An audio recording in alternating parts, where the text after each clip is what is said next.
اللہ الرحمن الرحیم۔ میرے دوستوں اور بھائیوں، بزرگوں، جیسا کہ آپ کو اچھی طرح سے معلوم ہے کہ عصر حاضر میں اسلام کو کئی ایک چیلنجوں کا سامنا ہے اور متعدد جانب سے اس پر حملے ہو رہے ہیں۔ فکری حملہ ہے، اخلاقی حملے ہیں اور اعتقادی اور ہماری عبادتوں میں، ہمارے عقائد میں اور ہماری تمام دین کی بنیادی چیزوں میں لوگ مختلف قسم کی دشمنان اسلام نئے انداز سے حملے کر رہے ہیں۔ جب بھی اسلام پر یلغار ہو اور حملہ زور شور سے ہو تو ایسے موقع پر ضروری ہوتا ہے کہ اس کا جواب اس سے بھی طاقتور طریقے سے اور اعلیٰ پیمانے پر دیا جائے۔ اگر ایسا نہیں کیا جاتا تو اس کا صاف مطلب اسلام کا خاتمہ ہے۔ جیسے دنیا کے مختلف ممالک میں اسلام کو ختم کر دیا گیا، ویسے ہی اگر ہم نے نہیں فریضہ دعوت کو، فریضہ مقابلے کو انجام نہیں دیا تو ہمارا بھی یہی انجام ہوگا۔ اس فریضے کا دار و مدار اہل علم اور اہل دین کے کندھوں پر ہے۔ ان پر آج یہ لازم ہے کہ جہاں تک ہو سکے ہر طرف سے ہونے والے حملوں کا مقابلہ کریں اور امکان بھر ان کو مسلم معاشرے میں پھلنے پھولنے سے ان برائیوں کو روکیں۔ دشمنان اسلام کا کفر اور طغیانی طاقتیں بہت زیادہ بلند انداز سے حملہ آور ہوتی ہیں، جن سے آج مسلم دنیا حیران و پریشان ہے۔ سمجھ نہیں آتا کہ ان کا مقابلہ کس طرح کیا جائے۔ اگر آج ہمارے مخلص علماء اور قائدین ان دشمنوں کی سازشیں بند کرنے کے لیے اٹھ کھڑے نہ ہوئے، ہم کل فتنہ و فساد، بلا و مصیبت کا سر اٹھانا یقینی ہے، اور وہ دن دور نہیں کہ دشمنان اسلام ہمارے شہروں کو چکر لگائیں گے۔ اس وقت وہ سب کچھ دیکھنے میں آئے گا جسے ہم ناپسند کریں گے۔ طوفانوں کی الغار کے سامنے ہم پر جو فرائض واجب ہوتے ہیں وہ حسب ذیل ہیں۔ پہلی بات یہ کہ دعوت و تبلیغ میں ہم سب کا اتحاد و اتفاق ہو، اور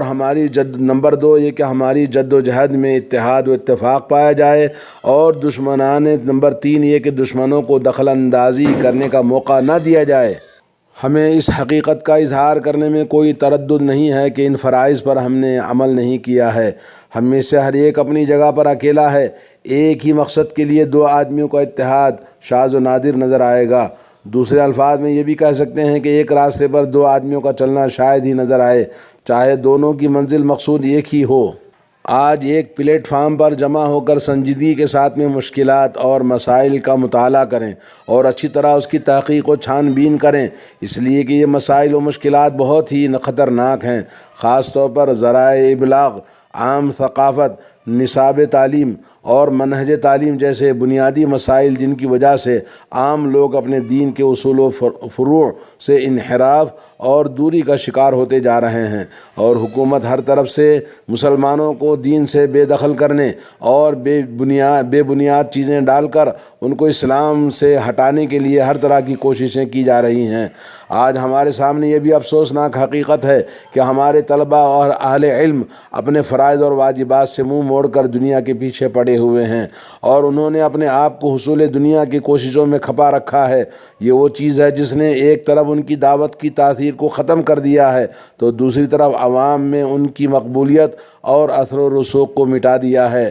اس میں کوئی شک نہیں ہے کہ ایک عالم کا کردار و سلوک معاشرے پر بڑا اثر انداز ہوتا ہے۔ جب عوام یہ دیکھیں گے کہ ہمارے علماء بھی بازاری لوگوں کی طرح دنیا پر مر مٹ رہے ہیں تو یقیناً ان کے دلوں سے علماء کی عظمت ختم ہو جائے گی، جیسا کہ آج حال ہمارا موجود ہے۔ ان کے مواعظ اور ارشادات کا کچھ بھی اثر عوام پر نہیں ہو رہا ہے، اس لیے کہ جب ہم دعوت دیتے ہیں لوگوں کو کہ آؤ دین کی بات سننے کے لیے، چھوڑ کے چلے جاتے ہیں اور سننا پسند نہیں کرتے، بیٹھنا نہیں چاہتے۔ رسول اللہ صلی اللہ علیہ وسلم نے فرمایا، الدین والنصیحہ، دین خیر خواہی کا نام ہے۔ تاکیداً 3 مرتبہ آپ نے فرمایا۔ لوگوں نے پوچھا کس کے لیے اللہ کے رسول صلی اللہ علیہ وسلم؟ اے اللہ کے رسول، تو آپ نے فرمایا صلی اللہ علیہ وسلم، اللہ کے لیے، اس کی کتاب کے لیے، اس کے رسول کے لیے، اور ائمہ اور عوام الناس کے لیے ہے۔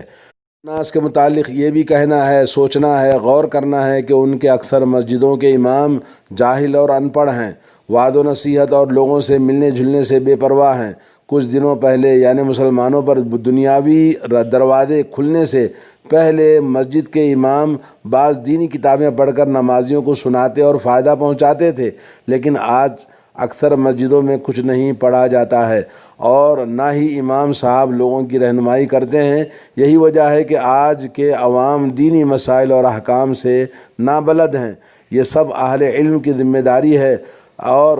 علماء کی کوتاہی کی وجہ سے ہے۔ اب ہم پر ضروری ہے کہ ہم ایک جگہ جمع ہوں اور سب مل کر اپنی کوششیں کسی ٹھکانے لگائیں۔ ناس کو مسجدوں میں نواد و نصیحت سنانے کی کوشش کریں اور مسجدوں کے علاوہ بھی سڑکوں، گھروں اور دیگر مقامات پر حتی الامکان ان کو راہ راست پر لانے کی کوشش کی جائے۔ ایک قابل توجہ اہم خرابی یہ بھی ہے کہ آج ہمارے جوانوں اور بوڑھوں کے درمیان بہت سارے فاصلے اور وسیع و عریض خلیج حائل ہو گئی ہے، جس کی وجہ سے ہمارے نوجوان حیران و پریشان اور گم کردہ راہ ہیں۔ اس میں بھی کوتاہی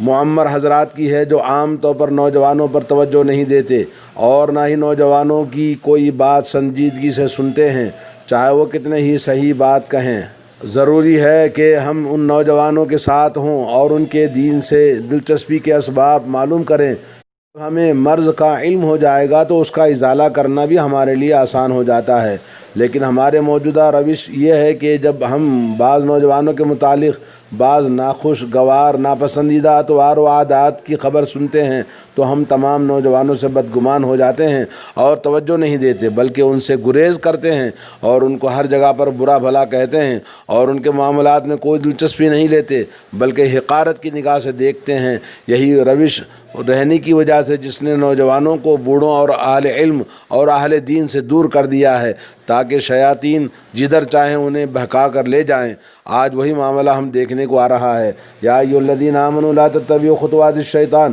فإنہ یأمر بالفحشاء والمنکر۔ اللہ نے فرمایا کہ شیطان کے نقش قدم پر نہ چلو، کیونکہ شیطان بے حیائی اور ناپسندیدہ چیزوں کا حکم دیتا ہے اور اسی طرف نوجوانوں کو لے کے جا رہا ہے۔ اور دوستو، ضروری ہو گیا ہے کہ اس اہم مسئلے پر ہم سنجیدگی سے غور کریں اور خاطر خواہ توجہ دیں اور اس سلسلے میں مزید کوتاہی نہ برتیں۔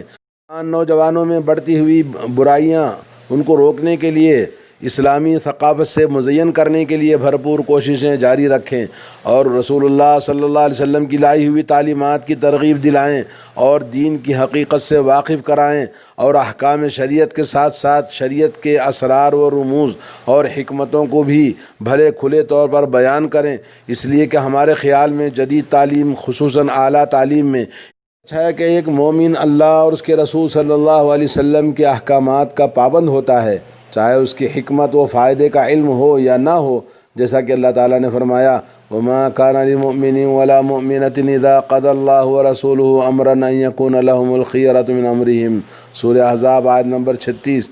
اور کسی مومن مرد اور مومن عورت کو حق نہیں ہے کہ جب اللہ اور اس کے رسول صلی اللہ علیہ وسلم کوئی فیصلہ مقرر کر دیں تو وہ اس کام میں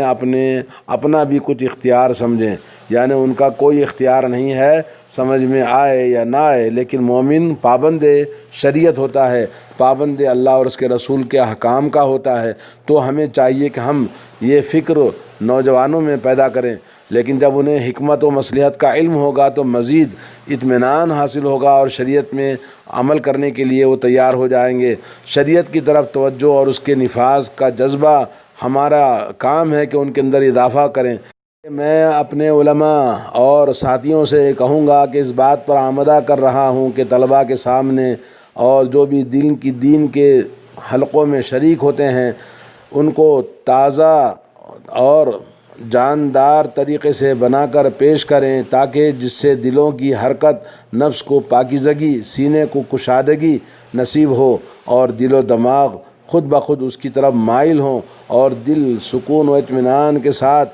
دین کی طرف عمل کرنے میں راغب ہو اور دین شریعت سے ان کی زندگیاں معطر ہوں۔ موجودہ دور کی اخلاقی انارکی اور بد اخلاقی اور جہالت، دین سے اور شریعت کے احکام سے ناواقفیت، اگر ہم اس کا علاج نہ کریں اور ان راہوں کو ہموار نہ کریں اور اگر ان سے بے التفاتی برتی جائے اور چشم پوشی سے کام لیا جائے تو وہ اپنی جگہ پر قائم رہیں گے اور ان میں مزید پیچیدگی پیدا ہوتی جائے گی۔ بلکہ اتنا ہی نہیں بلکہ دین سے نفرت اور دین سے دوری کا اور بھی زیادہ امکان ہے اور ہمارا مستقبل بہت ہی خطرناک اور بھیانک اور ظلمتوں سے بھرا ہوا ہے۔ تو ہماری ذمہ داری ہے کہ ہم اپنے آپ کو اس دعوت کے کام کے لیے، جہاد کے لیے ہم تیار ہوں، اور اللہ رب العالمین کی بارگاہ میں لا یخافون لومۃ لائم، کسی ملامت کرنے والے کی ملامت کا ہم خوف نہ کرتے ہوئے اللہ کے خوف میں